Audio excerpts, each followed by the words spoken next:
সর্বশেষ জুলাই এবং আগস্টের বিপ্লবে প্রায় 2000 ছাত্র জনতার জীবনের বিনিময়ে 22,000-এর উপরে বাংলাদেশের সম্পদ ছাত্র জনতার আহত হওয়ার বিনিময়ে, পঙ্গুত্ব বরণের বিনিময়ে 2000-এর উপরে চিরদিনের জন্য যারা অন্ধত্ব হয়ে গেলেন, সে অন্ধত্বের বিনিময়ে যে মহান মালিক 56,000 বর্গ কিলোমিটারের প্রিয় বাংলাদেশের আকাশ থেকে ঘোর অন্ধকার অমানিসা বিদূরিত করে একটি সুন্দর নির্বিঘ্নে তাফসিরের আয়োজন করার পরিবেশ তৈরি করে দিলেন, সে মনিবের দরবারে মনিবের শিখানো ভাষায় মনিবের দেওয়া জবান ব্যবহার করে সকলে মিলে সমস্বরে পড়ি আলহামদুলিল্লাহ। রব্বানা লাকাল হামদ হামদান কাসীরান তাইয়্যিবান মুবারাকান ফীহি ইয়া রাব্বি লাকাল হামদু কামা ইয়ানবাগি লিজালালি ওয়াজহিকা ওয়া আযীমি সুলতানিকা।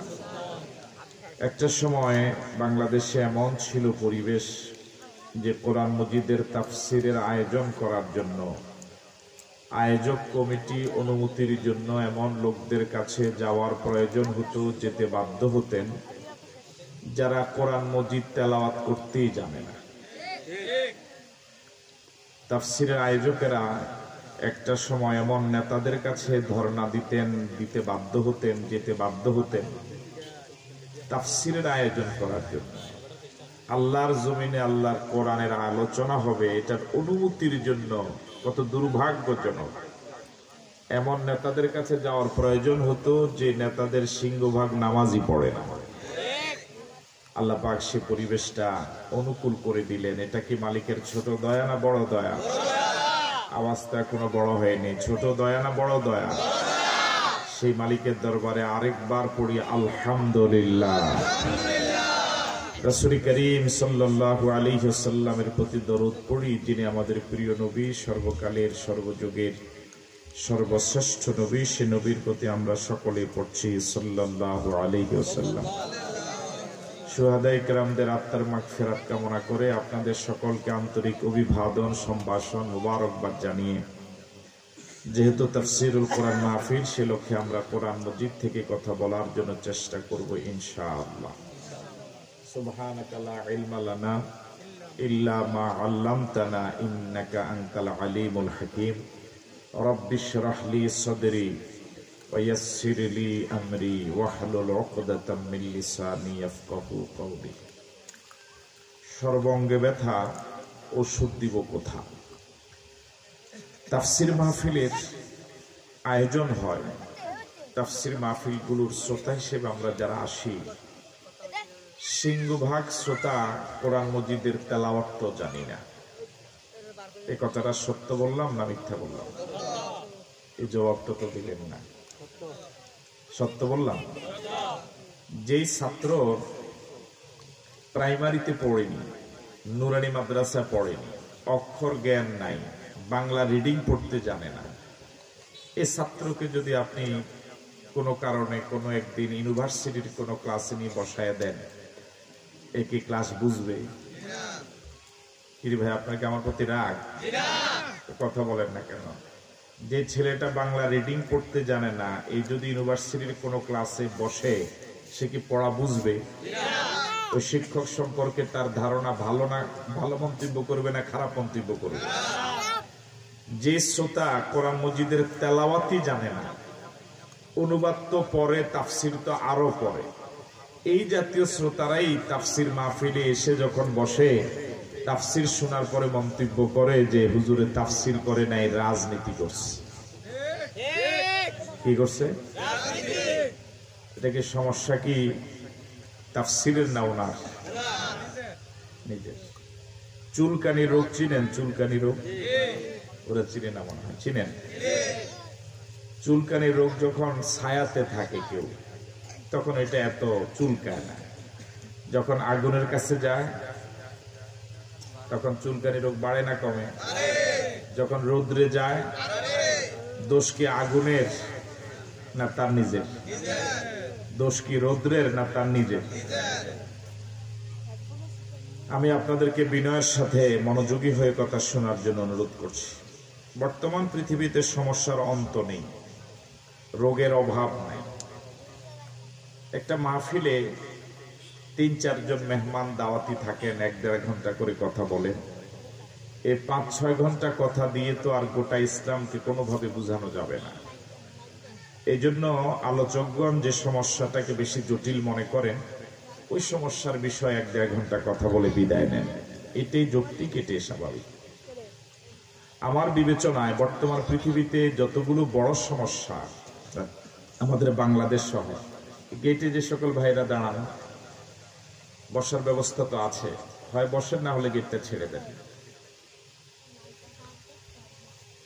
বর্তমান পৃথিবীতে আমাদের বাংলাদেশ সহ যতগুলো সমস্যা, এর মাঝে বড় সমস্যাগুলোর একটি সমস্যা হলো জুলুম। কি সবাই বলা লাগবে? এই তো উনি এখনো বলেন, দেখেন বলেন কি বলেছি। জুলুমটা এত মারাত্মক জিনিস, এত বিপজ্জনক, এত ভয়ানক। হাসরের ময়দানে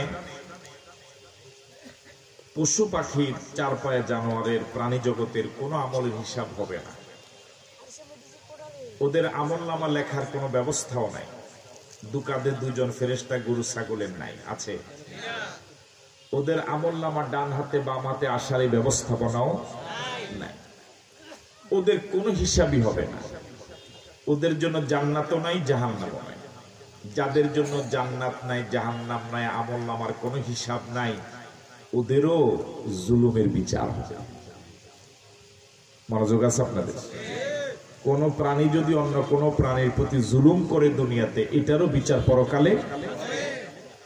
যে প্রাণী জগতের জন্য জান্নাত জাহান্নাম নাই, ওদেরও যদি জুলুমের বিচার হয়, তাহলে যে মানুষের জাররা জাররা করে আমলের হিসাব প্রতিদিন প্রতি সেকেন্ডে হয়, লেখা হয়, ওই মানুষ যদি কারোর প্রতি জুলুম করে, এটার বিচার কি হবে না? সহজ হবে না অনেক কঠিন হবে? আমার বিবেচনায় বর্তমান পৃথিবীতে জুলুমটা যদি বন্ধ হয়ে যেত, তাহলে পৃথিবীর সিংহভাগ সমস্যায় সমাধান হয়ে যেত। আপনাকে আমার সাথে একমত? আমি আবারও বলি, দেখেন আপনাদের বুঝ হয় কিনা। বর্তমান পৃথিবীর সমস্যাগুলোর মাঝে বড় সমস্যা যেটা জুলুম, এই জুলুমটা যদি বন্ধ হয়ে যেত, তাহলে আমার বিবেচনায় গোটা পৃথিবীর সিংহভাগ সমস্যায় সমাধান হয়ে যেত। তা ওইদিকে বলেন, দেখেন এটা তো একটা জুলুম, জবানের উপরে জুলুম। আল্লাহ জবান দিলেন কথা বলার জন্য, কথা না বলে বসে থাকা তো জবানের উপরে জুলুম করা, ঠিক না? দেখুন, এই জুলুমটা শুধু রাষ্ট্রে হয় বিষয়টা এরকম নয়। পরিবারেও জুলুম হয়, সমাজেও জুলুম হয়, প্রতিষ্ঠানেও জুলুম হয়, রাষ্ট্রেও জুলুম হয়। অর্থাৎ জুলুমটা গোটা সমাজের রন্ধ্রে রন্ধ্রে খুব মজবুত ভাবে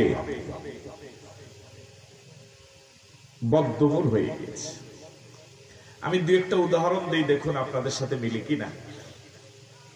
পরিবারের যে ছেলেটা মোটামুটি ভদ্র, নামাজি, মা বাবার সাথে দুর্ব্যবহার করে না, কোনো মুরব্বীর সাথে বেয়াদবি করে না, মদ গাঁজা খায় না, বিড়ি সিগারেট কখনো খায় না, চারিত্রিক ভাবে সে অধপতিত নয়, মাদক সেবী নয়, চুল লেবাস পোশাক সব ভদ্র, এই ছেলেটা পরিবারের অনেক কাজে সহযোগিতা করে, পারিবারিক বিভিন্ন বিষয়ে সে সহযোগিতা করে, হাট বাজার করে, মা বাবার খেদমত করে। এই ছেলেটা গোটা পরিবারে নিরীহ এবং নিগৃহীত হয়। এই যদি কখনো একটু ভুলক্রমে যদি একটা ভুল করে ফেলে, তাকে নিয়ে পুরা পরিবার দরবার বসে, মেল বসা, যে না তারে দিয়ে কিছু হবে না। আমি কি কথা বুঝতে পারলাম? একটু মাঝে মাঝে একটু কথাবার্তা বললেন, তাহলে না বুঝা যাবে যে আপনি জীবিত, নাহলে তো বুঝা যাবে আজরাইল নিয়ে গেছে আপনাকে। ঠিক একই পরিবারে যে ছেলেটা চুল এলোমেলো, সন্ত্রাসী, মাস্তান, চাঁদাবাজ, ইফতিজার, চারিত্রিক ভাবে অধপতিত, চরিত্রহীন, লম্পট, টাউট, এবং যে ছেলেটা মাদক সেবী, প্রতিদিন সংসারের কিছু না কিছু ক্ষতি তার দ্বারা হয়, সংসারে কোনো উপকারী তার দ্বারা হয় না, এই ছেলেটার সাথে ভয়ও কেউ কথা বলে না। একই অবস্থা সমাজে। সমাজে যে ছেলেগুলো ভালো, টাকনোর উপরে প্যান্ট পরে, আজান হলে জামাতে গিয়ে নামাজ পড়ে, মুরব্বীদেরকে দেখলে সালাম দেয়, এদের ব্যাপারে সমাজের লোকেরা কয়তে শিবির কি।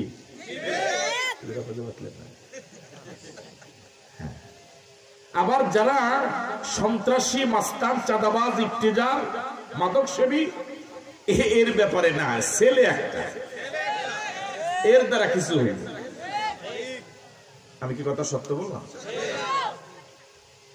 পরিবারে যে ছেলেটা বিদেশ গেল, অথবা সরকারি অথবা কোনো কোম্পানি বেসরকারি চাকরি করে টাকা ইনকাম করে ভাইদের লেখাপড়া করালো, বোনদের বিয়ে শাদী দিল, বাবার ঋণ পরিশোধ করলো, বাবার আগের একটা ভাঙ্গাচোরা ঘর ছিল, এটাকে সুন্দর করে পরিপাটি করে ঘর বানালো, হ্যাঁ, পরিবারটাকে সুন্দর মতো গুছালো।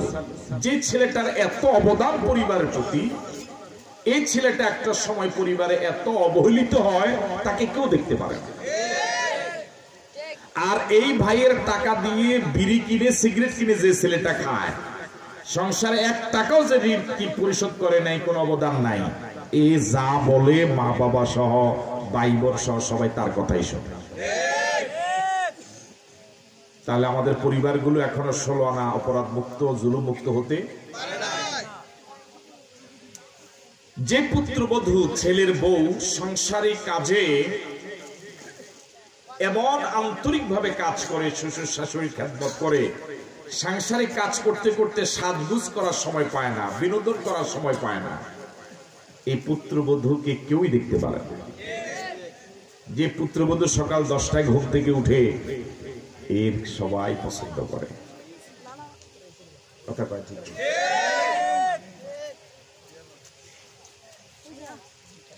সর্বত্রই কোনো না কোনো কারণে, কোনো না কোনো বিষয়ে আমরা সবাই কম বেশ কারো না কারোর প্রতি জুলুম করি।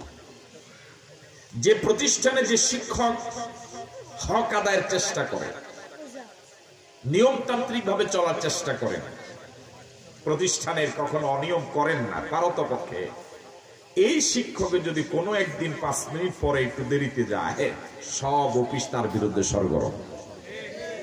আর যিনি প্রতিষ্ঠানে ছুটি নেওয়ার প্রয়োজনই মনে করেন না, কখনো দরখাস্তই দেন না, নিজের স্বেচ্ছাচারী মানসিকতা নিয়ে চলাফেরা করেন, এ বড় ধরনের কোন অপরাধ করলো ভয় তার সাথে কেউ কথা বলেন। আপনাকে আমার সাথে একমত? যে মসজিদে যে ইমাম সাহেব 25-30 বছর খেয়ে না খেয়ে ইমামতি করলেন, একটা সময় মসজিদটা টিনে ঘর ছিল, ফ্লোর ছিল কাঁচা, বৃষ্টির পানি পড়তো, বেতন ছিল ওনার 500-700 টাকা, তাও কয়েক মাস বাকি, থাকার ব্যবস্থা ছিল না, খাওয়ার ব্যবস্থাপনা ছিল না, উনি খেয়ে না খেয়ে মসজিদটাকে ধরে রাখলেন। 25-30 বছর পরে ছেলেরা বিদেশ গেল, টাকা পয়সার মালিক হলো, সবাই নতুন করে আবার মসজিদটাকে বিনির্মাণ করলো, টাইলস হলো, মোজাইক হলো, সুন্দর সুরম্য হলো, সুদর্শন হলো। এবার যখন মসজিদের কাজ কমপ্লিট, প্রথম যেদিন মসজিদের কমিটির মিটিং হয়, এই মিটিং এর প্রথম এজেন্ডাই হলো, আমাদের এত সুন্দর মসজিদ এখন আর আগের এই পুরান ইমাম মানায় না। কথা কয় না? আমি বললে ঠিক বলবেন, নিজ থেকে বলা যায় না। মানে মসজিদের কাজ শেষ হওয়ার পরে প্রথম কাজই হলো ইমাম কি করা? বিদায় করা। এরকম ঘটনা কি ঘটে? রাষ্ট্রের ভিতরে যিনি দুর্নীতি করেন না, যারা সত্যিকারের দেশপ্রেমিক, আল্লাহওয়ালা, খাঁটি ইমানদার, যারা গোটা রাষ্ট্রের 1 টাকা দুর্নীতি করে নাই, রাষ্ট্রের যন্ত্রের কাছে অপরাধ হিসেবে যাদের বিরুদ্ধে একটা মামলা নাই, যাদের গলায় ফুলের মালা দিয়ে বরণ করার কথা ছিল, দুর্ভাগ্যজনক হলো সত্য জাতি ফুলের মালা দেয়নি, ওদের গলায় ফাঁসির রশি দিয়েছে। ঠিক নয় কি? যাদের গলায় ফাঁসির রশি হওয়ার কথা, ওরা সমাজের, রাষ্ট্রের মালিক হয়ে বসে আছে, দিব্যি ওরা বাহিরে ঘুরে, আর যারা জেলে যাওয়ার কথা, কি বলে, বাহিরে ঘুরার কথা, তারা জেলে ঘুরে। তাহলে গোটা পৃথিবীতে পরিবার, ব্যক্তি, প্রতিষ্ঠান, সমাজ, রাষ্ট্র সর্বত্রই শুধু জুলুম আর জুলুম। এই জুলুমটা যদি বন্ধ হয়ে যেত, জালেম যদি বন্ধ হয়ে যেত, জালেমরা যদি জুলুম করা বন্ধ করে দিত, আমার মনে হয় গোটা পৃথিবীর সিংহভাগ সমস্যার সমাধান হয়ে যেত। এতটুকু আলোচনা যদি আমরা একমত হয়ে থাকি, আল্লাহর কাছে ফরিয়াদ করা দরকার, আল্লাহ আমরা যেন জালেম না হই। বলি আমিন, আরো জোরে বলি আমিন। প্রয়োজনে ঠগে আসবো, মাজলুম হব, এরপরও কারো প্রতি জুলুম করবো না। রাজি আছেন তো? কারা কারা রাজি নেই হাত তোলেন তো দেখি। একজন, দুইজন, তিনজন, চারজন, পাঁচজনে রাজি নেই। হ্যাঁ হ্যাঁ, বুঝছে না? তাহলে আল্লাহর কাছে আবারও ফরিয়াদ করি, মালিক তুমি আমাদেরকে জালেম বানাইও না। বলি আমিন।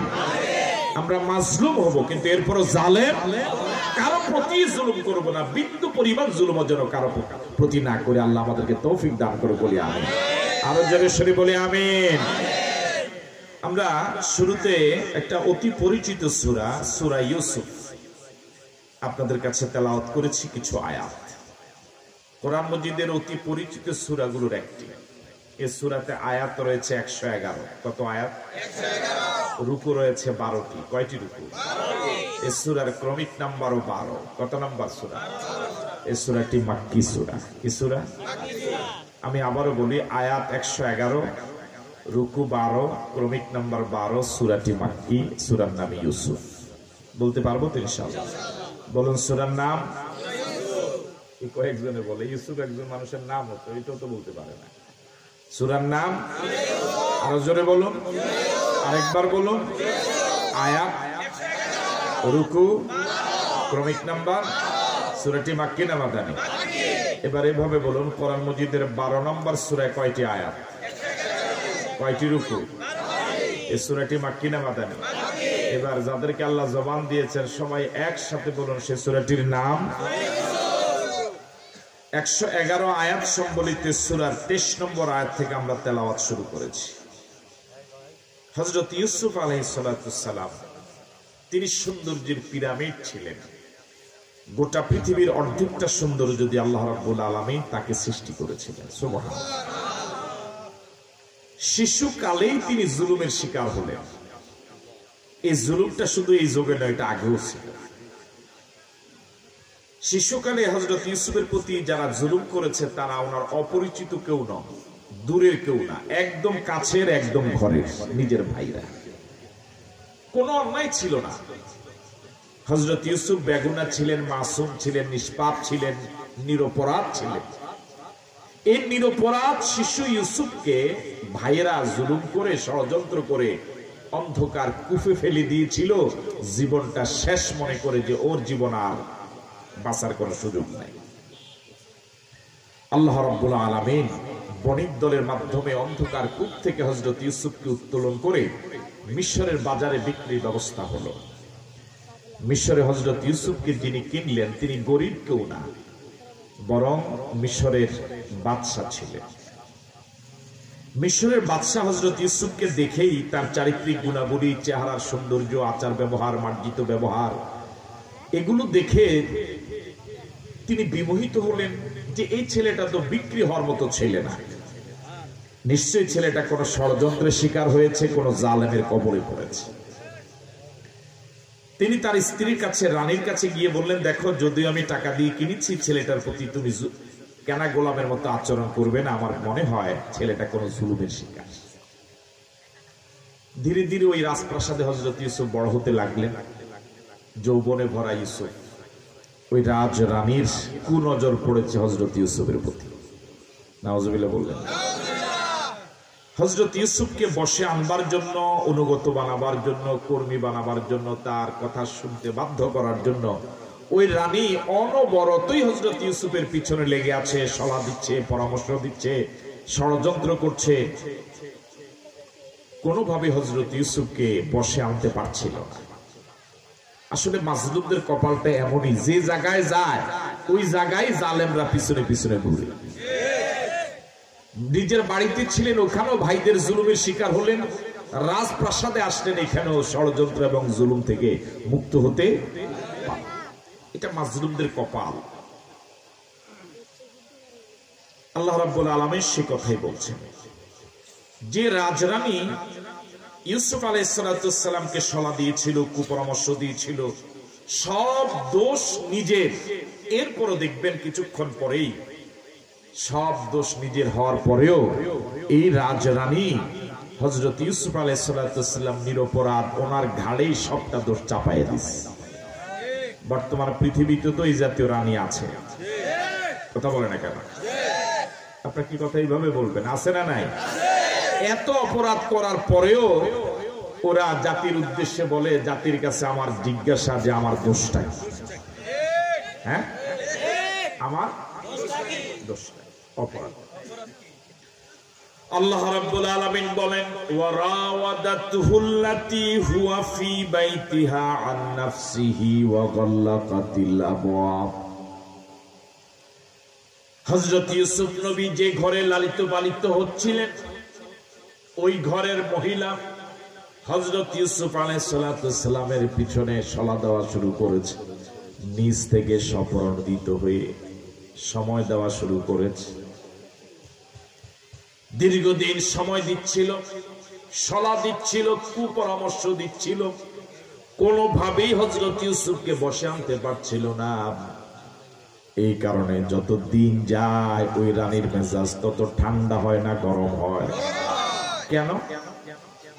যে আমি রানী, আমার স্বামী তোমার মালিক, টাকা দিয়ে কিনে এনেছে, তুমি আমার কথা শুনবে না তো কার কথা শুনবে? কথা বলে না কেন? দেশ আমার বাবা স্বাধীন করেছে, দেশ আমার, আমি যেমনি কই দেশ এমনি চলবে। হ্যাঁ, তাহলে মিলে মিলে কত পার্সেন্ট মিলে?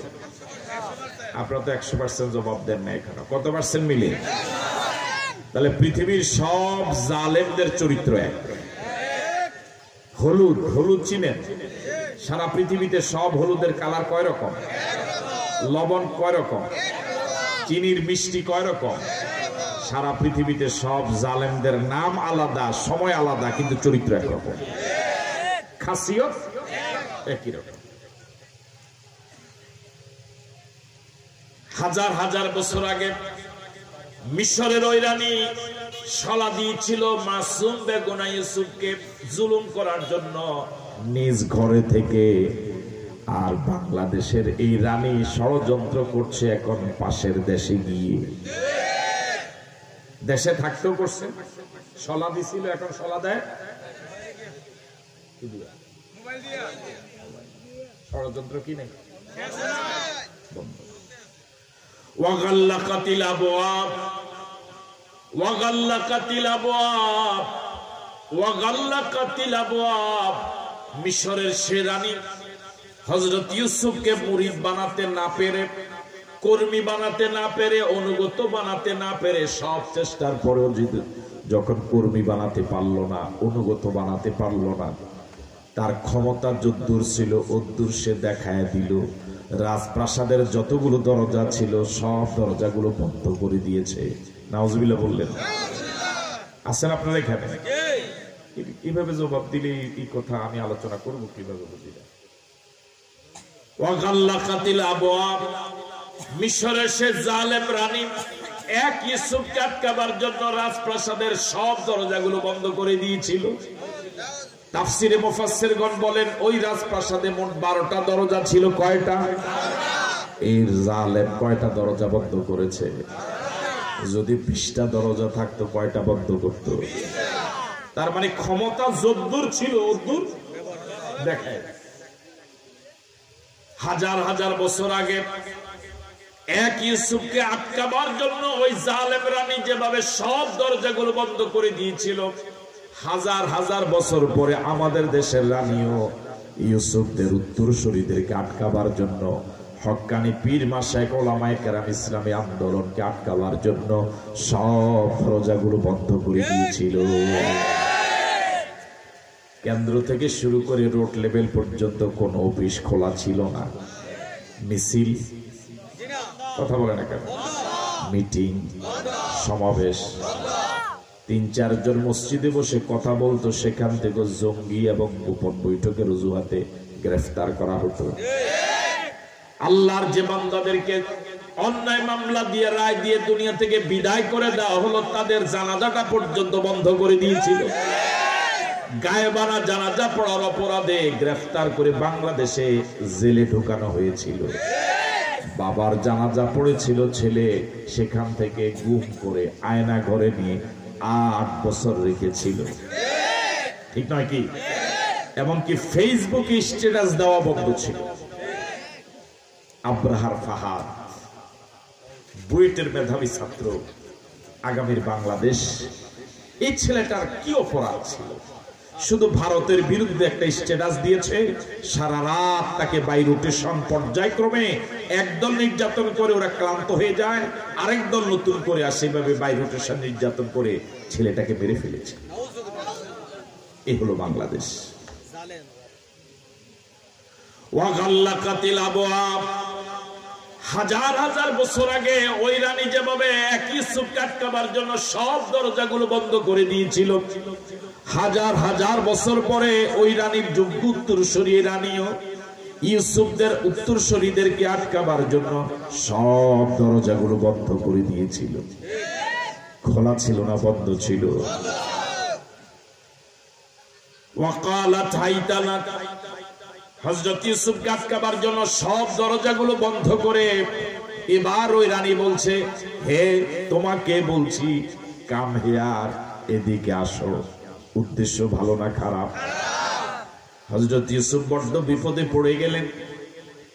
সব দিকের দরজাগুলো বন্ধ, বের হওয়ার কোনো পথ নাই। পৃথিবীর সব জালেমেরা মাজলুমদের জন্য সব দরজা বন্ধ করলেও একটা দরজা বন্ধ করতে পারে না, সে দরজা হলো আল্লাহর দরজা। কার রহমত আসার দরজা? আওয়াজ দিয়ে বলুন তো আল্লাহ। আরো জোরে বলুন আল্লাহ। আরেকবার বলুন আল্লাহ। হযরত ইউসুফ আলাইহিস সালাম দেখলেন এই রানী তার ক্ষমতায় সব দরজাগুলো বন্ধ করেছে, কিন্তু মাজলুমদের জন্য আল্লাহর রহমত আসার যে দরজা, এটা বন্ধ করতে পারে নাই। এবার হযরত ইউসুফ সেই দরজায় নক করলেন। সুবহানাল্লাহ বললেন। কার দরজায়? ক্বালা মাআযাল্লাহ, ক্বালা মাআযাল্লাহ, ক্বালা মাআযাল্লাহ। বললেন, ও আল্লাহ, আমি তোমার কাছে আশ্রয় চাই, তোমার কাছে পানাহ চাই। আল্লাহু আকবার। আল্লাহ কি উদ্ধার করার ক্ষমতা রাখে? যার কেউ নাই তার কে আছে? ইন্নাহু রাব্বি আহসানা মাসওয়ায়া, ইন্নাহু রাব্বি আহসানা মাসওয়ায়া। তিনি তো আমার এমন রব যিনি আমাকে উত্তম আশ্রয়স্থলের ব্যবস্থা করেছেন। সুবহানাল্লাহ। আমার ভাইরা যেদিন আমাকে ভুলে গিয়েছিল, সেদিনও যিনি আমাকে ভুলেন নাই, তিনি আমার রব, তিনি আমার আল্লাহ। আমার আপন ভাইরা যখন আমাকে কুয়াতে ফেলে দিয়েছিল, তখন আমার আল্লাহ আমাকে ভুলে নাই। বণিক দলের মাধ্যমে অন্ধকার কূপ থেকে উত্তোলন করে মিশরের বাজারে বিক্রির ব্যবস্থা হলো। গরিব কারো ঘরে আমাকে দেন নাই, বরং মিশরের বাদশার ঘরে বিক্রির ব্যবস্থা করে যে আল্লাহ আমাকে রাজকীয় মেহমান বানালেন, আমার বিশ্বাস ওই আল্লাহ এই মহিলার ষড়যন্ত্র থেকে আমাকে উদ্ধার করবে। জোরে বলেন আল্লাহু আকবার। ইন্নাহু রাব্বি আহসানা মাসওয়ায়া। তিনি তেমন রব যিনি আমার জন্য উত্তম আশ্রয়স্থলের ব্যবস্থা করেছেন, রাজ দরবারে মেহমান বানালেন। আমার বিশ্বাস আমার আল্লাহ এই ষড়যন্ত্রকারিনীর ষড়যন্ত্র থেকে আমাকে উদ্ধার করবে। আল্লাহু আকবার। আল্লাহর উপরে ওনার আস্থা কত পার্সেন্ট, কত আনা? আল্লাহ কি উদ্ধার করবে? ওয়ামান ইয়াত্তাকিল্লাহা ইয়াজআল লাহু মাখরাজা। যে আল্লাহকে ভয় করে চলে, আল্লাহ তার বের হওয়ার সব দরজা খুলে দেয়। হযরত ইব্রাহিম নাম কি শুনেছেন? নমরুদ ফেলে দিয়েছিল আগুনের কুণ্ডলিতে। দীর্ঘদিন পর্যন্ত নমরুদ সে অগ্নিকুণ্ডলী প্রজ্বলিত করেছিল এমন ভাবে একটা জীবন্ত মানুষ পড়ার সাথে সাথেই কয়লা হয়ে যাওয়ার কথা। নমরুদ চেয়ারে বসে আছে আগুনের পাড়ে, মন্ত্রী পরিষদ সহ। ইব্রাহিম কিভাবে জলের দৃশ্য দেখার জন্য ইব্রাহিমকে ফেলে দেওয়া হলো। 600 ডানা জিব্রাইল চলে আসলেন। এত শক্তিশালী জিব্রাইল, 600 ডানাওয়ালা জিব্রাইল। একটা ডানার বাতাস নমরুদের আগুন সহ্য করার ক্ষমতা নাই। ওই জিব্রাইল হযরত ইব্রাহিমকে অফার করলেন, সাহায্য চাও। হযরত ইব্রাহিম বললেন, কেন তোমার কাছে সাহায্য চাইব? আমি তো এমন আল্লাহর গোলামি করি না যে আল্লাহ তার বান্দার দুরবস্থা দেখে না। আল্লাহু আকবার। আল্লাহকে সাহায্য করছে, কথা বলে না, করছে। কুলনা ইয়া নারু কুনি বারদাও ওয়া সালামান ওয়া সালামান আলা ইব্রাহিম। আল্লাহ আগুনের প্রতি নোটিশ জারি করে দিলেন, আগুন আমার ইব্রাহিমের প্রতি শান্তিদায়ক, ঠান্ডা হয়ে যা। এখন কি আর আগুনের বাবার ক্ষমতা আছে ইব্রাহিমের একটা পশম জ্বালাবার? নমরুদ জ্বালাইলো আগুন, আল্লাহ বানাই দিল ফুলের বাগান। সেই বাগানে হযরত ইব্রাহিম 40 দিন ছিলেন। কয়দিন? আমরা আল্লাহকে আসলে চিনি না, এই জন্য সিজদা তো মজা পাই না, রুকুতেও মজা পাই না, ইবাদতেও। যারা চিনেছে তারা মজা পায়। আল্লাহ রাব্বুল আলামিন বলেন, ইন্নাহু লা ইউফলিহুজ জালিমুন। নিশ্চয় জালেমদেরকে আল্লাহ কখনোই বিজয় দেয় না। এই জালেম রানী যতই আমার সাথে জুলুম করুক, আপাতত সে বিজয়ী, সে রাজরানী, মিশরের রানী। এই ঘর তার, এই রাজপ্রাসাদ তার, সে যা বলে তাই হয়। কিন্তু সময়ের ব্যবধানে সে পরাজিত হবে। আমি ইউসুফকে আল্লাহ বিজয় দিবেন। আল্লাহু আকবার। হযরত ইউসুফকে আল্লাহ কি বিজয় দেয় নাই? মিশরের সরকার প্রধানকে আল্লাহ ইউসুফকে বানায় নাই? এই জালেম রানীকে আল্লাহ কি ধ্বংস করে নাই? করছে। আমার ভাইয়েরা ভালো করে শুনেন, আল্লাহ পাক সিদ্ধান্ত জানিয়ে দিলেন, ইন্নাহু লা ইউফলিহুজ জালিমুন। আল্লাহ কখনো জালেমকে সফলতা দেন না, বিজয় দেন না। বাংলাদেশে দেখেন 16 বছরের রানী, হ্যাঁ, কি দাপট ছিল, কি ক্ষমতা ছিল। উনি নিজে সিদ্ধান্ত দিলেন যে আমি 41 সাল পর্যন্ত আছি। কয় সাল? কিন্তু এই দেশের জনগণ শেষ পর্যন্ত ওনার ক্ষমতা, ওনার দাপট, ওনার হুমকি, ওনার ধমকি, ওনার অহংকার সব দেখে শেষ পর্যন্ত জনগণ বলছে, কিসের 41, যতদিন বাঁচে। তো কথা কয় না, যতদিন ক্ষমতা দাপট এত ছিল যে মোবাইলে মানুষ দেখছে, টিভির পর্দা দেখছে, হেলিকপ্টারে চলে যাচ্ছে। এরপর পাবলিকের কি হয়নি, একজন আরেকজনকে 2 দিন পরে জিগায় আসলে গেছে। কথা কয় না। এমন দুর্দণ্ড প্রতাপশালী আল্লাহকে পরাজিত করে নাই? আল্লাহকে পরাজিত করে নাই? যাদের কথা বলার একসময় অধিকার ছিল না, আল্লাহ কি তাদেরকে এখন পরিবেশ দেয় নাই? ইন্নাহু লা ইউফলিহুজ জালিমুন। তিনি তেমন আল্লাহ, তিনি জালেমকে কখনো বিজয় দেয় না, কিন্তু জালেমরা এটা বুঝে না। ইন্নাহু লা ইউফলিহুজ জালিমুন। তিনি জালেমকে কখনো বিজয় দেন না, সফলতা দেন না। সামান্য কয়েকদিনে লভ্যজম্প, এরপরে পতন। কথা কয় না? এরকম পতন পরাজয় কি আপনারা কখনো কল্পনা করেছেন? যে দেশের প্রধানমন্ত্রী পলায়ন করার পরে দেশের বাইতুল মুকাররমের খতিব পালায়, কথা কয় না? এমপি, মন্ত্রী, নেতা যা আছে সব একযোগে পালায়। এমনকি এলাকার মসজিদ কমিটিকে যারা মাতবাড়ি করতো তারাও পালায়। ওনারা কেউ দৌড়ানি দিছিল? কেউ বলছিল যে আপনি দেশ থেকে চলে যান? নিজে গেল কেন? ছাত্রদের, ছাত্র জনতার দাবি ছিল পদত্যাগ, শুধু চেয়ারটা ছেড়ে দেন। উনি নিজেই জানে আমি যে অপরাধ করছি, শুধু চেয়ার ছাড়লে হবে না, দেশ ছাড়া লাগবে। ঠিক নাকি? ইন্নাহু লা ইউফলিহুজ জালিমুন। মনের মাধুরী দিয়ে কত চমৎকার ভাবে গণভবনটা তিনি সাজিয়েছিলেন। কি বড় বড় পাঙ্গাস মাছ, কি সুন্দর হাঁস, কি সুন্দর চমৎকার শাকসবজি, পত্রিকা এসেছে ওই দিনও 16 পদের 16 আইটেমের রান্না হয়েছিল, খেয়ে যেতে পারে নাই। সময় ছিল 45 মিনিট। কয় মিনিট? কথা বলে না, কয় মিনিট? ইন্নাহু লা ইউফলিহুজ জালিমুন, ইন্নাহু লা ইউফলিহুজ জালিমুন। ওই মিশরের রানীও আপাতত যেভাবে হযরত ইউসুফের প্রতি জুলুম করে, নিজেকে বিজয়ী ভাব, নিজেকে বিজয়ী মনে করে সময়ের ব্যবধানে যেভাবে পরাজিত হয়েছে, 15-16 বছরের রানীও বিজয়ী হওয়ার পরেও আল্লাহর ধরায় পরাজিত হতে বাধ্য হয়েছে। তাহলে বিজয় কি চূড়ান্ত পর্যায়ে জালেমের না মাজলুমের? কথা বলে না কাকার? বাংলাদেশের শ্রেষ্ঠ ধনীদের একজন পলায়ন করেছে কিভাবে না? লুঙ্গি পিন্দা দাড়ি কামাই।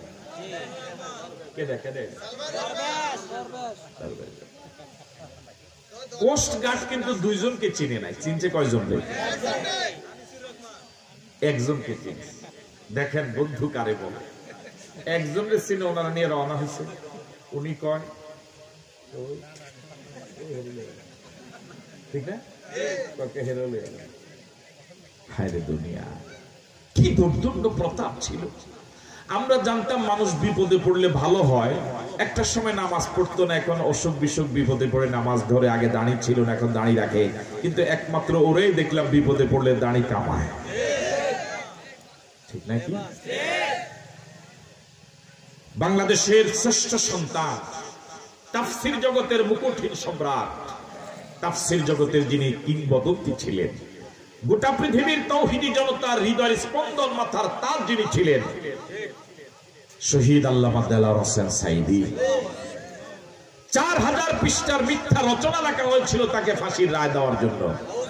যে বিচারক ফাঁসির রায় দিয়েছিল, শোয়ার জন্য একটা এরকম দাড়ি ওগুলো পায় নাই, কলা পাতাতে শুতে হয়েছে। ইন্নাহু লা ইউফলিহুজ জালিমুন। আল্লাহ জালেমকে কখনো বিজয় দেয় না।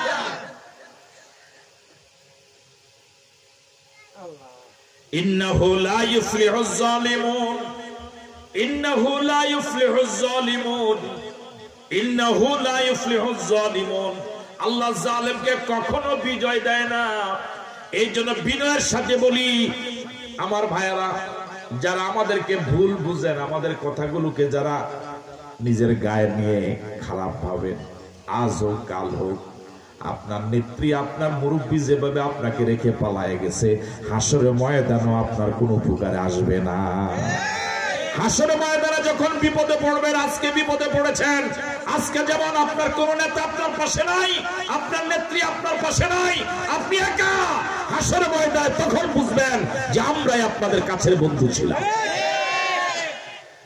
কিন্তু সেদিন এই বুঝ হলে কোনো কাজ হবে না। ওনারা ওনাদেরকে ছাড়া বাংলাদেশের বাকি সব নাগরিককে বলতো সবাই নাকি পাকিস্তানি, কিন্তু এই পর্যন্ত পাকিস্তানে কেউ পালায়ে গেছে? 71 সনে ওনারা ভারত গিয়েছিলেন, 75 সনে ওনারা ভারত গিয়েছিলেন, 24 ওনারা কই গেছেন? ওনারা ভারতে যায়, এরপর ওনারা বাংলাদেশি। হ্যাঁ, বাংলাদেশের প্রতি যদি ওনাদের মায়া থাকতো, তাহলে এভাবে দলীয় হাজার হাজার নেতা কর্মীকে এভাবে একা ফেলে বিপদে ফেলে পালাইয়ে দিত। এদের দলের প্রতিও মায়া নাই, দেশের প্রতিও মায়া নাই, এদের দলীয় নেতা কর্মীদের প্রতিও মায়া নাই।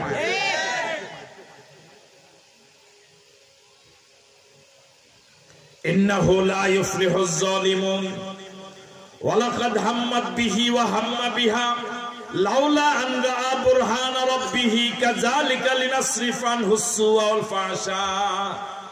আল্লাহ রাব্বুল আলামিন বলেন, ওই রানী, ওই জালেম ইউসুফের ব্যাপারে চিন্তা করে ফেলেছিল। হযরত ইউসুফও চিন্তা করে ফেলতেন, যদি না লাউলার আমরা বুরহানা রাব্বিহি, আল্লাহর পক্ষ থেকে একটা বুরহান, জ্বলন্ত দলিল যদি না দেখতেন। সুবহানাল্লাহ। এই বুরহানের তাফসীরে মুফাসসিরগণ বলেন, ওই জালেম রানী হযরত ইউসুফকে আটকাবার জন্য ঘরের সব দরজা যখন বন্ধ করে ইউসুফকে ডাক দিয়েছে কাছে, এমন সময় হযরত ইউসুফের নজর পড়েছে রাজপ্রাসাদের দেয়ালে। এতদিন দেয়ালে একটা মাটির পুতুল ছিল, আজ হঠাৎ হযরত ইউসুফ দেখেন পুতুলের উপরে পর্দা ঝুলানো, একটা পর্দা এভাবে ঝুলানো। হযরত ইউসুফ জিজ্ঞেস করলেন, মূর্তির উপরে পর্দা ঝুলালেন কেন? ওই রানী জবাবে বলেছে, দেখো এটা আমার খোদা, দরজাগুলো সব বন্ধ করে তোমাকে আমার কাছে ডেকেছি, খোদা যদি দেখে ফেলে লজ্জা লাগবে। চোর হইলেও মানুবালা, মানুষ কনা মানুক, আপনাদের মানুষ। চোর হইলেও কি ভালো, কত সত্য কথা বলে গেছে যে আমার অফিসের পিয়ন 400 কোটি টাকার মালিক। কথা বুঝেন না?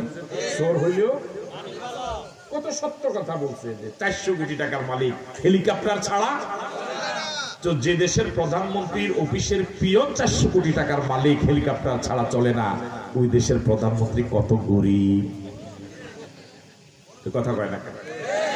গোটা দেশটাকে একেবারে ফতুর বানিয়ে ফেলেছে লুটুপুটি খেয়ে, গোটা দেশটাকে ওরা ফোকলা বানিয়ে ফেলেছে।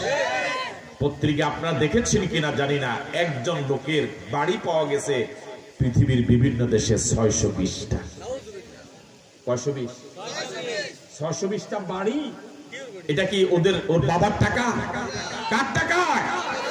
এখন ব্যাংকে 50,000 1 লাখ টাকার চেক, আপনার টাকা জমা দিয়েছেন, 1 লাখ টাকার চেক দিলে কি পাওয়া যায়?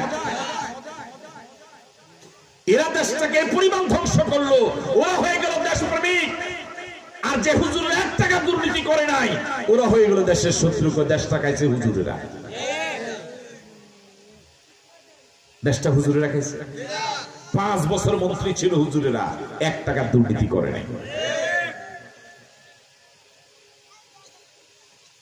হাজার হাজার কোটি টাকা ওরা লুপাট করে গোটা দেশটাকে ধ্বংস করে গেল। ওরা যদি দেশপ্রেমিক হয় তাহলে দেশের শত্রু আর কারা হবে?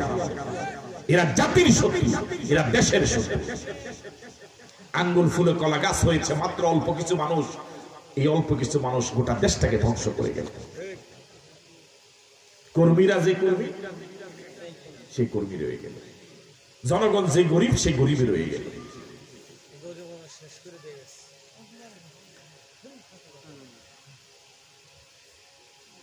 হযরত ইউসুফ আলাইহিস সালাম এই জবাব শোনার পর বললেন, রানী, তুমি যাকে খোদা মানো, ওই খোদা হাত পা নাড়াচড়া করার যোগ্যতা রাখে না। ওই খোদা চোখ এদিক থেকে সেদিক নিতে পারে না। সব প্রণোদিত হয়ে স্বগতিতে তোমার নেওয়া ছাড়া এক জায়গা থেকে তোমার খোদা আরেক জায়গা যেতেও পারে না। আমি যাকে আল্লাহ মানি, আমার আল্লাহ তো সব দেখে।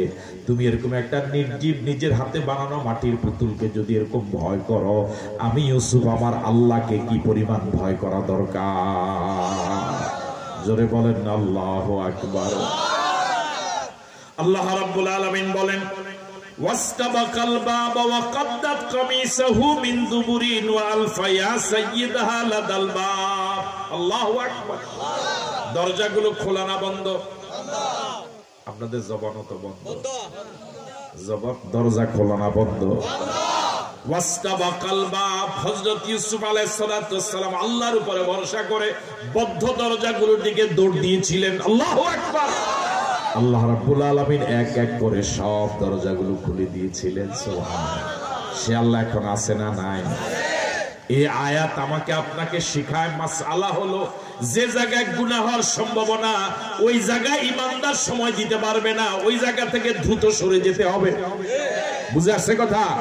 ও যুবক বন্ধুরা, ও কলিজার টুকরা যুবকেরা, যে মিছিলে গেলে আল্লাহু আকবার বলা যায় না, যে মিছিলে গেলে আমার আল্লাহর নাম নেওয়া যায় না, যে মিছিলে গেলে গুনাহ হওয়ার সম্ভাবনা, ওই মিছিলে যাওয়া যাবে না। যে সমাবেশে গেলে আল্লাহু আকবার বলা যায় না, নেতার নামে স্লোগান দেওয়া যায়, নেত্রীর নামে স্লোগান দেওয়া যায়, আল্লাহর নামে স্লোগান দেওয়া যায় না, এরকম সমাবেশে যাওয়া যাবে না। যে দল করলে শুধু নেতার প্রশংসা, নেত্রীর প্রশংসা, নেতার আদর্শের কথা, আমার নবীর আদর্শের কথা বলা যায় না, আমার আল্লাহর প্রশংসা করার কথা বলা যায় না, এমন দল মুসলমানদের করা জায়েজ নাই। আমি কি কথা বুঝাতে বললাম? ভালো করে শোনো যুবকেরা, যে মিছিলে গেলে, মিটিং এ গেলে, সমাবেশে গেলে, যে দলে গেলে আল্লাহু আকবার কথা বলা যাবে না, আল্লাহর কথা বলা যাবে না, এমন দল, এমন মিছিল, এমন সমাবেশে কোন মুসলমানের সন্তান যেতে পারবে না। হযরত ইউসুফ যখন দেখলেন এখানে থাকলেই অপরাধের সম্ভাবনা, দৌড় দিয়েছিলেন। সিদ্ধান্ত নিতে হবে এখনই, যদি সম্পর্ক থেকে তাকে সম্পর্ক এখনই ছিন্ন করতে হবে, না আগামীকালকে? কখন? আমরা পারবো ইনশাআল্লাহ? কারা কারা পারবো হাত তুলে দেখান তো দেখি। আল্লাহ কবুল করুন বলে আমি।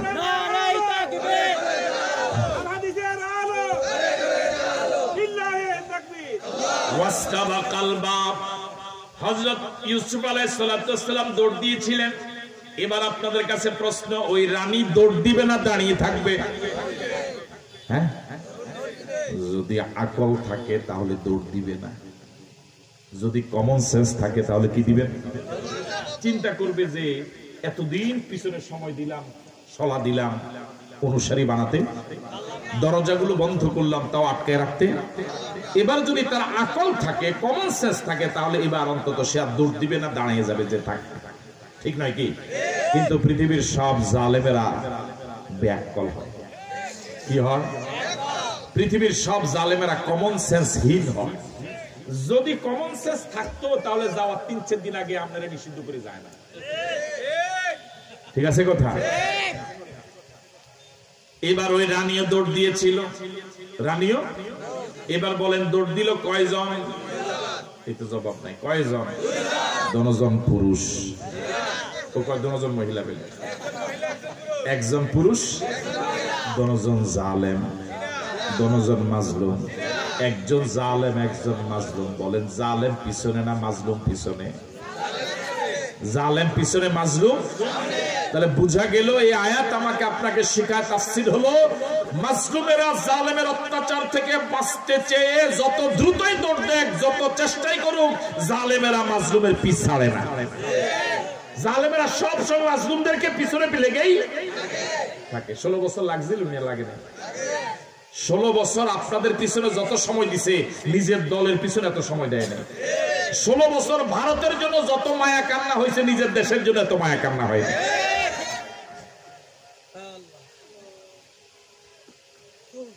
ওয়াস্তাবাকাল বাব, দৌড় দিয়েছে দরজার দিকে 2 জন। এবার বলুন তো হযরত ইউসুফ সামনে না পিছনে?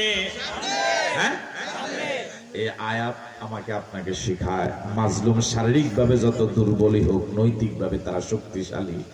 জালেম শারীরিকভাবে যত শক্তিশালী হোক, নৈতিকভাবে তারা দুর্বল। এই জন্য জালেমেরা আসলে মাজলুমদেরকে কখন দৌড়াইতে পারবে কিন্তু ধরতে পারবে না। দৌড়াইতে পারবে, ধরতে পারবে। ধরতে পারছে, ফাঁসি দিয়েছে, কি হয়েছে? ওয়াস্তাবাকাল বাব ওয়াকাদ্দাত কামিসাহু মিন দুবুরিন। হযরত ইউসুফকে ধরতে না পেরে এবার ওই রানী ধরেছে হযরত ইউসুফের জামা। রাখবেন না তো মুরব্বি মানুষ, কারে দিয়ে উদাহরণ দেয়? ও এবার তাহলে তো ইনশাআল্লাহ ফ্রিডম ফাইটার। তাহলে আপনারা দিয়ে উদাহরণ দেন। ধরছে কি? ও কথা বলে না, কি ধরছে? টার্গেট কি জামা না টার্গেট ইউসুফ? তো জামা ধরলো কেন? ইউসুফকে যে ধরতে, তো ধরতে না পারার কারণে তো ছেড়ে দাও দরকার। এরপরে জামা ধরছে কেন? সব জালেমদের চরিত্র হলো এই যে ছেলেকে ধরতে আসছে পুলিশে, ছেলেরে পায় নাই, ছেলের মারে নিয়ে গেছে। এরকম ঘটনা বাংলাদেশে ঘটে নাই মনে হয়? হ্যাঁ, স্বামীরে ধরতে আসছে, স্বামীরে পায় নাই, স্বামীর স্ত্রী নিয়ে গেছে। হযরত ইউসুফে ধরতে গেছে, ধরতে পারে না, কি ধরছে? মিলে মিলে কত পার্সেন্ট মিলে? 100%। এরকম শ্রোতা 1 জন হইলে আমার সাহেব ভালো লাগতো না ইনশাআল্লাহ। ওয়াস্তাবাকাল বাব, 2 জন দৌড় দিয়েছে দরজার দিকে। ওয়াকাদ্দাত কামিসাহু মিন দুবুরিন, হযরত ইউসুফের জামাটা পিছন দিক থেকে ধরে জামাটা ছিঁড়ে ফেলেছে। নাউজুবিল্লাহ বলুন। এবার আপনাদের কাছে প্রশ্ন, জামাটা ছিঁড়লো কেন? এই আমি ধরছি, ছিঁড়ছে জামা? হযরত ইউসুফ যে গতিতে দৌড় দিয়েছিলেন, ধরার সাথে সাথে যদি গতিটা কমে যেত তাহলে জামাটা ছিঁড়তো না। ঠিক আছে কথা? হযরত ইউসুফ যে গতিতে দৌড় দিয়েছেন, এই রানী ধরার পরেও গতি কি করে নাই, এই জন্য জামাটা এই হাজার হাজার বছর পরের চলমান এই রানীও ইসলামী আন্দোলন আলেম ওলামা একামতে দ্বীন হক্কানি পীর মাশায়েখকে ধরতে যায়া শত চেষ্টা করেছে, হাজার চেষ্টা করেছে, দৌড়ের গতি বন্ধ করতে পারেনি, বরং গতি আরো বেড়েছে বহু গুণে। ওই রানী ছিঁড়েছিল হযরত ইউসুফের জামা, আর এই রানীরা ছিঁড়েছে আল্লাহ ওয়ালাদের গলা। ঠিক নয় কি? গলা ছিঁড়ে গিয়েছে, কিন্তু দৌড়ের গতি কি করতে পারে নাই, বন্ধ করতে পারে। ওয়াস্তাবাকাল বাব ওয়া কাদ্দাত কামিসাহু মিন দুবুরিন ওয়া আলফায়া সাইয়্যিদাহা লাদাল বাব। এক এক করে সব দরজা যখন খুলে গেল, এবার যখন মূল দরজা আসলেন, পিছনে রানী, সামনে মাজলুম ইউসুফ। এবার দেখে ও আলফায়া সাইয়্যিদাহা লাদাল বাব, এর রাজা রানীর স্বামী মূল দরজা গিয়ে দেখে স্বামীও দাঁড়ানো, রাজাও দাঁড়ানো।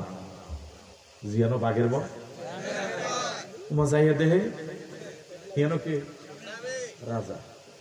এতক্ষণ যারা মনোযোগ দিয়ে শুনলেন, বলুন তো এখন দরজা মোট কয়জন? দুইজন পুরুষ, একজন মহিলা। ঠিক আছে কথা? এতক্ষণ যারা মনোযোগ দিয়ে শুনেছেন, একেবারে যাকে আল্লাহ জবান দিয়েছেন একজনও চুপ থাকবেন না। সকলে বলুন তো 16 আনা দোষী কে? তাও তো বলে না। 16 আনা দোষী কে? 16 আনা নির্দোষ কে? হযরত ইউসুফের বিন্দু পরিমাণ কি দোষ আছে? হযরত ইউসুফ বেগুনা, মাসুম, নিষ্পাপ, ওনার কি বিন্দু পরিমাণ ওই ঘটনার সাথে সম্পৃক্ততা আছে? দেখেন এই রানী 16 আনা দোষ করার পরেও যেভাবে কয় জাতির কাছে আমার জানার বিষয়, আমার দোষটা কি? হ্যাঁ, এই রানী তো রিক্সে কথা। এটা এই রানী কি কয়, যখন স্বামীর দেখলো, কালাত মা জাযাউ মান আরাদা বিআহলিকা সুআন ইল্লা আন ইউসজানা আও আযাবুন আলীম। অনুবাদ শোনার আগে বলেন নাউযুবিল্লাহ। 16 আনা দোষ করলো নিজে, এবার স্বামীরে দেখার পরে বলে কালাত মা জাযাউ মান আরাদা বিআহলিকা সুআন, যে ছেলে তোমার স্ত্রীর সাথে অপকর্ম, খারাপ কাজ করতে চাইলো।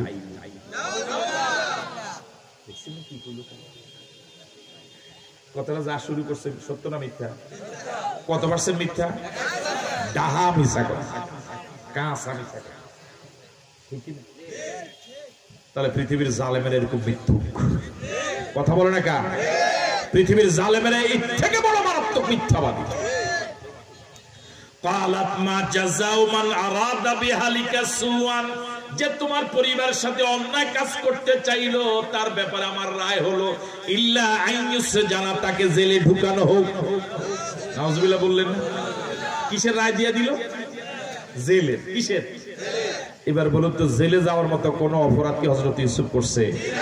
জেলে যদি দেওয়ান লাগে, কারে দেওয়ান লাগবে? নিজে জেলে যাওয়ার উপযোগী হে কয় হযরত ইউসুফরে কি ঢুকাল? এই জাতীয় অন্যায় রায় তো যুগে যুগে আছে। আচ্ছা, এই মহিলাকে রায় দেওয়ার কোন অধিকার রাখেন? এ কি রাজা? তাহলে হযরত ইউসুফের বিরুদ্ধে রায় দিয়ে দিল যে, তাহলে বুঝা গেল যুগে যুগে জালেমরা এরকম অন্যায় রায় দেয়, আসলে আদালতকে ব্যবহার করে গণভবন থেকে রায় দেয়। কালাত মা জাযাউ মান আরাদা বিআহলিকা সুআন ইল্লা আন ইউসজানা, তাকে জেলে ঢুকানো হোক। তাহলে যুগে যুগে জালেমেরা মাজলুমদেরকে প্রথম যে ভয় দেখাইতো সেটা হলো জেল। সেটা কিসের? এই বেশি মাতিস না। আও আযাবুন আলীম, অথবা কোনো কঠিন শাস্তি দেওয়া হবে। এবার হযরত ইউসুফের বিরুদ্ধে জেলে যাওয়ার রায় হয়ে গেল। এখন হযরত ইউসুফ চুপ করে রায়টা মেনে নিবে না একটা প্রতিবাদ করা দরকার? কথা বলেন না, প্রতিবাদ করা দরকার না? বাংলাদেশে তো অন্যায় রায়ের বিরুদ্ধে প্রতিবাদ হয়েছিল, কিন্তু সবাই প্রতিবাদটাকে সমর্থন দিতে পারেন, ঠিক নয় কি? কালা হিয়া রাওয়াদাতনি আন নাফসি। এবার হযরত ইউসুফ চিন্তা করলেন, কয় একটা সেকেন্ড লাগে না ফলটি লয়ে এলি। স্বামীরে দেখার সাথে সাথে এরা যে কত নম্বর নাটক বাজ, আমরা টের পাবেন। অভিনয় এরা 1 নম্বর। কথা কয় না কা? দেখছে না 16 বছর বাংলাদেশের অভিনয় করে 18 কোটি মানুষের একটা বেলকিবাজি দিয়ে নিল। আহারে কান্দা পাবলিক তো কাহারে, আহারে কান্দা। শয়তান ফেল, কি অভিনয়, কি নাটক। স্বামীর দেখার সাথে সাথে 1 সেকেন্ডে কি লয়ে লেছে? পল্টি লয়ে লেছে। এবার হযরত ইউসুফ চিন্তা করলেন, মানুক আর না মানুক সত্য তথ্যটা দিয়ে যাই, এক সময় এই সত্য কথাটা গাছ হবে। কালা হিয়া রাওয়াদাতনি আন নাফসি, ও জাহাপনা, এই সে রানী যে নিজ থেকে আমাকে সলা দিয়েছিল, আমাকে পরামর্শ দিয়েছিল, আমার কোনো দোষ নাই, 16 আনা দোষ। আল্লাহু আকবার বলবেন না? এই আয়াত আমাকে আপনাকে শিখায় একা হলেও অন্যায়ের প্রতিবাদ করা লাগবে। বাদশার সামনে হলো একা হলে অন্যায়ের প্রতিবাদ করা লাগবে। রাজি আছেন? রাজি আছেন?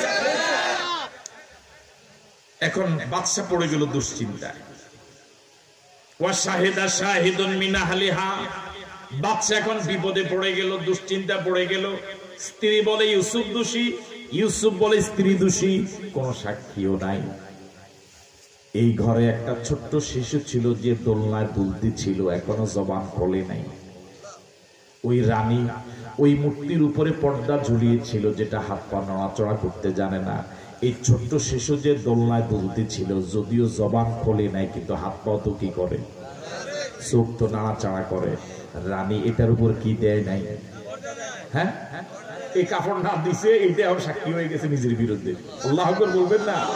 যে ট্রাইব্যুনাল উনি বানাইছে, এখন এই ট্রাইব্যুনালে ওনার বিচার হইব। ট্রাইব্যুনাল বন্ধ করে দিতে পারে না। কথা বুঝেন না? কথা, যে আদালত যে আইন উনি বানাইছে, ওই আইন বন্ধ করে যাইতে পারে নাই, আইনের উপরে পর্দা দেয় নাই, এখন ওনার আইনে ওনারা ধরা খাইব। বুঝছেন না? মূর্তির উপরে কি দিছে, কিন্তু ছোট্ট বাচ্চা হাত পা নড়াচড়া কেন কি দেয়? ওয়া শাহিদা শাহিদুন মিন আহলিহা, আল্লাহ রাব্বুল আলামিন ছোট্ট বাচ্চার জবান খুলে দিলেন। আল্লাহু আকবার। সব ক্ষমতার মালিক জনগণ, সব ক্ষমতার মালিক কে? আন্নাল কুওয়াতা লিল্লাহি জামিআ, আন্নাল কুওয়াতা লিল্লাহি জামিআ। সব ক্ষমতার একমাত্র শুধুমাত্র কেবলমাত্র মালিক আল্লাহ। সব ক্ষমতার মালিক কে? আল্লাহ। জবানওয়ালা মানুষের জবান বন্ধ করে দিতে পারেন, আবার যার এখনো কথা বলার বয়স হয় নাই তার জবানও খুলে দিতে পারে। সব ক্ষমতার মালিক কে? ওই ছোট্ট শিশুটার জবান খুলে যাওয়ার পরে ছোট্ট শিশুটা এবার সাক্ষী দেওয়া শুরু করে দিয়েছে। আল্লাহু আকবার বলবেন। এ কি দেয়?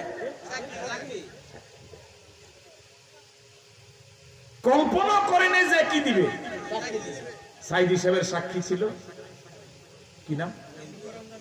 সুখরঞ্জন বালু, একটা হিন্দু মানুষ। কেউ কল্পনা করে নাই 5 বছর তাকে ভারতের কারাগারে আটকায় রাখছে। এই হিন্দু মানুষটা 5 বছর সাইদি সাহেবের বিরুদ্ধে সাক্ষী দিতে রাজি হয় নাই, কিন্তু কারাবাস, কারা নির্যাতন সহ্য করেছে।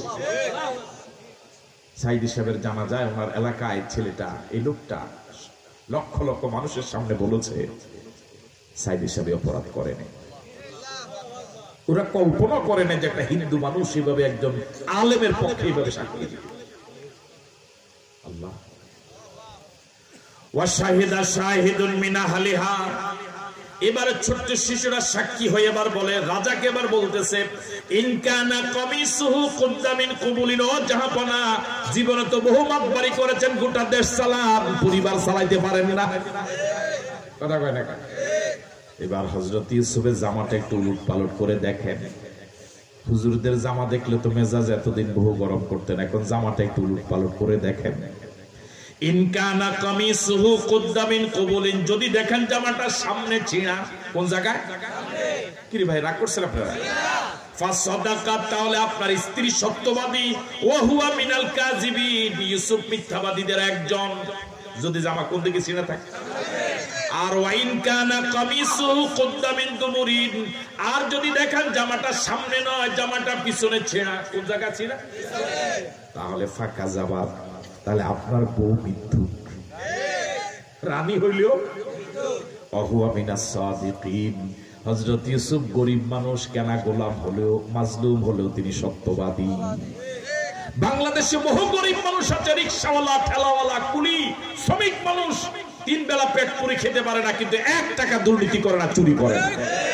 বাংলাদেশে বহু মানুষ আছে, 1000 কোটি টাকার মালিক, এরপরে চুরি করে। আছে না নাই?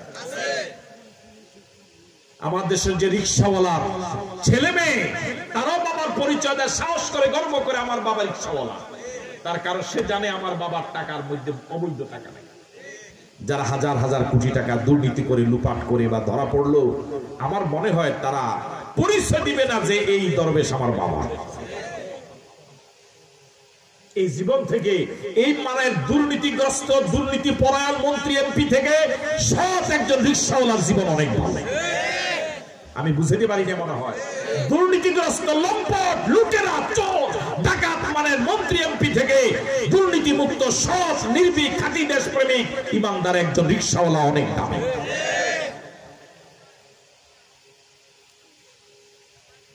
ফালাম্মা রাআ কামিসাহু কুদ্দা মিন দুবুরিন, এবার ছোট্ট শিশু যেমনে কয় বাচ্চা এমনে শুনে বাচ্চারে কানে ধরে ঘুরায় কে? ওই ছোট্ট ছেলে। এবার বাদশা হযরত ইউসুফের জামাটা উলট পালট করে দেখে যে জামাটা পিছনে ছিঁড়া।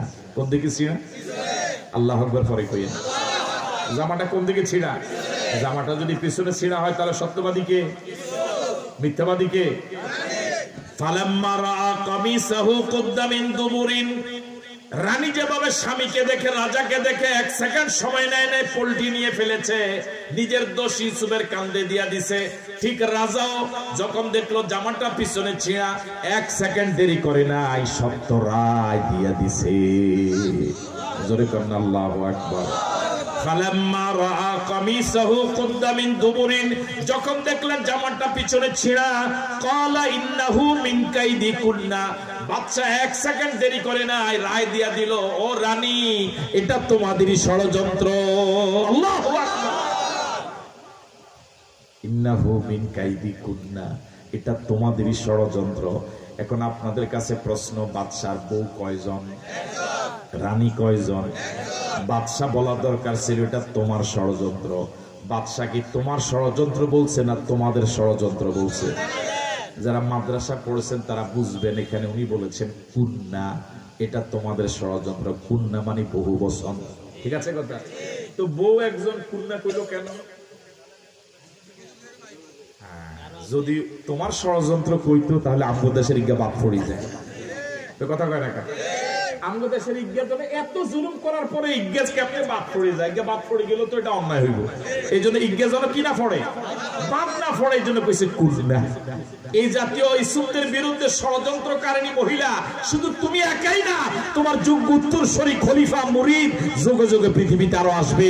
যতজনই আসবে বাংলাদেশ সব পৃথিবীর যে জায়গায় হোক, এই সব এই কুন্নার ভিতরে ঢুকে গেছে। এতক্ষণ আপনারা বলতেন হয়তোবা কি রে, কোন হাজার হাজার বছর আগের কথা, আমগো দেশের লোকে মিলায় কেন? এবার কি পাইছেন মিলায় কেন? পাইছেন মিলায় কেন? ষড়যন্ত্র করছে কয়জনে? অথচ উনি কইল তোমাদের ষড়যন্ত্র, মানে আমগো দেশের এই মুরব্বীও এই কুন্নার ভিতরে।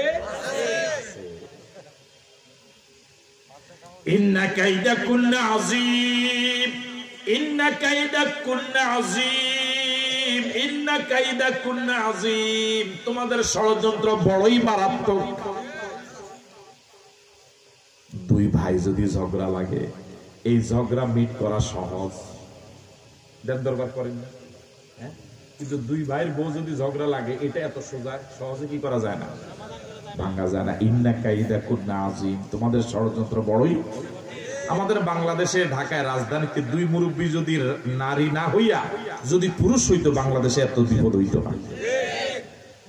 আমেরিকায় প্রেসিডেন্ট নির্বাচনে কয়েকদিন আগে গেল, একজন মহিলা দাঁড়াইছে না, দাঁড়ায় না, নাম কি?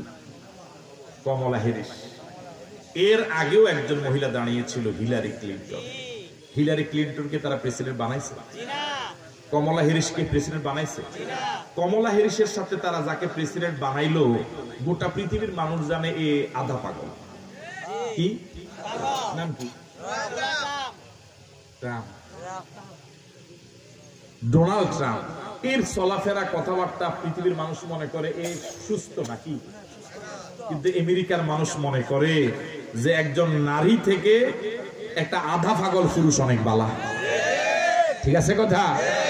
এই জন্য তারা মহিলাকে প্রেসিডেন্ট বানায় নাই, একটা আধা পাগল পুরুষকে প্রেসিডেন্ট বানাইছে।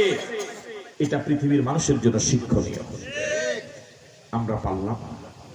পৃথিবীর দ্বিতীয় বৃহত্তম মুসলিম দেশ বাংলাদেশ, লক্ষ লক্ষ আলেম ওলামা, হাজার হাজার পীর মাশায়েখ, লক্ষ লক্ষ মসজিদ মাদ্রাসা মক্তব খানকারে দেশে আমরা পারলাম না একজন দিনদার আল্লাহওয়ালা দেশপ্রেমিক দুর্নীতিমুক্ত একজন ইমানদারকে রাষ্ট্রপ্রধান বানাতে পারলাম না।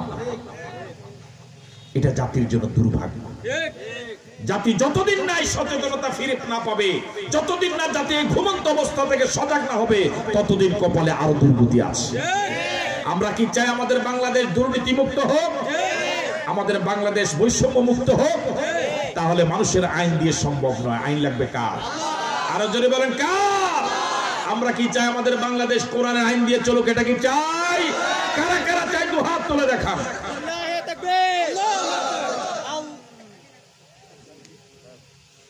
আমার আলোচনা আমি এখানে শেষ করতে যাচ্ছি। আর কোনো কথা আছে?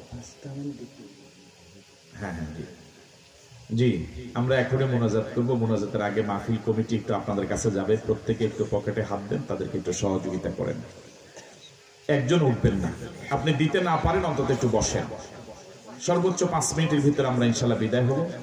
যারা দিতে পারবেন না অন্তত বসে একটু সহযোগিতা করেন, উঠে অসহযোগিতা করবেন কেন? আল্লাহ পাক আমাদের সকলকে কবুল করুক বলি আমিন। আর ইসাকে দুরূদ ইব্রাহিমী পড়ুন। আল্লাহুম্মা সাল্লি আলা মুহাম্মাদ ওয়া আলা আলি মুহাম্মাদ কামা সাল্লাইতা